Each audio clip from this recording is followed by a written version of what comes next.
Hi, everyone. I have two more poems for you this week. Remember, we said April is National Poetry Month, and Friday, April the 9th, is National Name Yourself Day. So, we were talking about how it would be fun to give ourselves our own name that we think kind of describes us. So, the first way we were talking about one of my favorite poets. His name is Shel Silverstein. And one way we said he named his characters was to use alliteration, where the different parts of their name started with the same sound, like Dirty Dan, or Sarah Cynthia Sylvia Stout, Ticklish Tom, and I think it was Clooney the Clown, right? So he said the first way you could give yourself was your own name was to use alliteration in your name. The second way that Shel Silverstein names his characters to give them a little more personality and to make his writing more fun is to make their names rhyming. So I have two more poems for you today that the names of the characters in the poem rhyme. The first one is from A Light in the Attic by Shel Silverstein, and it is called Clarence. Now, his name doesn't rhyme with his first and last name. His name rhymes with where he's from. So his name is Clarence Lee, and he is from Tennessee. So in this case, it's not the first and last name that rhyme, but it's the place he's from. Clarence Lee from Tennessee loved the commercials he saw on TV. He watched with wide, believing eyes and bought everything they advertised. Cream to make his skin feel better, spray to make his hair feel wetter, bleach to make his white things whiter, stylish jeans that fit much tighter, toothpaste for his cavities, powders for his doggy's fleas, purple mouthwash for his breath, deodorant to stop his sweat. He bought each cereal that they presented, bought each game that they invented. Then one day he looked and saw a brand new maw, a better paw. New, improved in every way. Hurry, order yours today. So, of course, our little Clarence sent off for two brand new parents.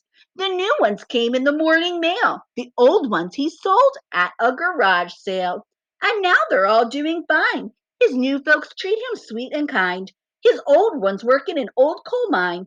So if your mom and pa are mean and make you eat your lima beans and make you wash and make you wait, and never let you stay up late and scream and scold and preach and pout, that simply means they're wearing out. So send off for two brand new parents, and you'll be as happy as little Clarence.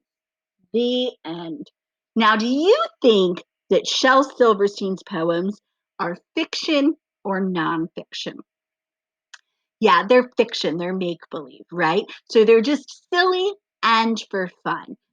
Parents should make you go to bed on time, right? And they should make you eat healthy foods because they do all of those things because they love you. So we know nobody would really think those things were mean and nobody would really sell their parents, right? That's just for make believe and for pretend. Shel Silverstein writes a lot of fun make believe poems. A lot of his poems, actually, in some schools, have been banned, which means they don't let them be read there because they think that they will teach kids to do bad things.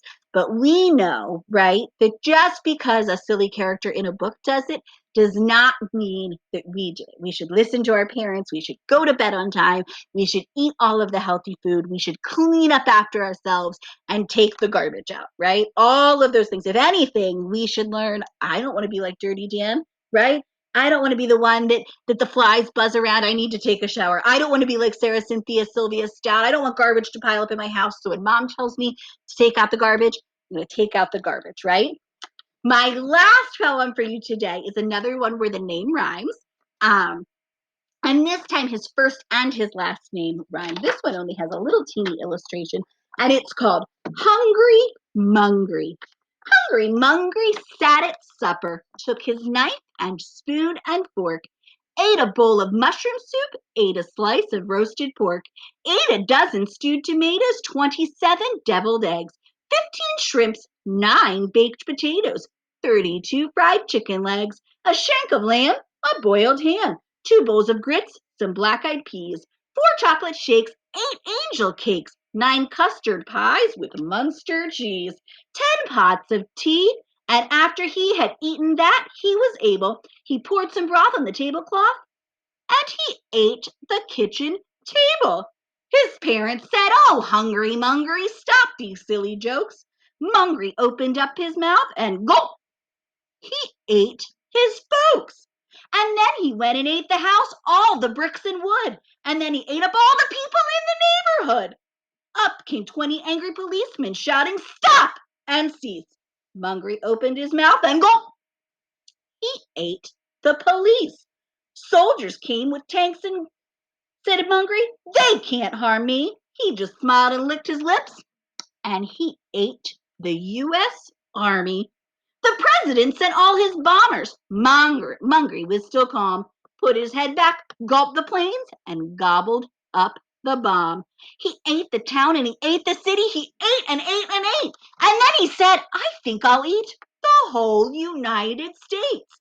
And so he ate Chicago first and munched the water tower. And then he chewed on Pittsburgh, but he found it rather sour. He ate New York and Tennessee and all of Boston town. Then he drank the Mississippi River just to wash it down. And when he'd eaten every state, each puppy, boy, and girl, he wiped his mouth upon his sleeve and went out to eat the world.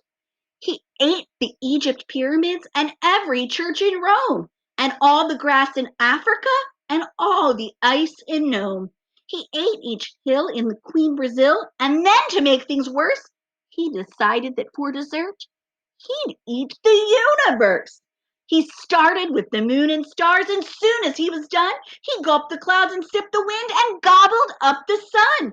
Then, sitting there in the cold, dark air, he started to nibble his feet, then his legs, then his hips, then his neck, then his lips, till he just sat there gnashing teeth.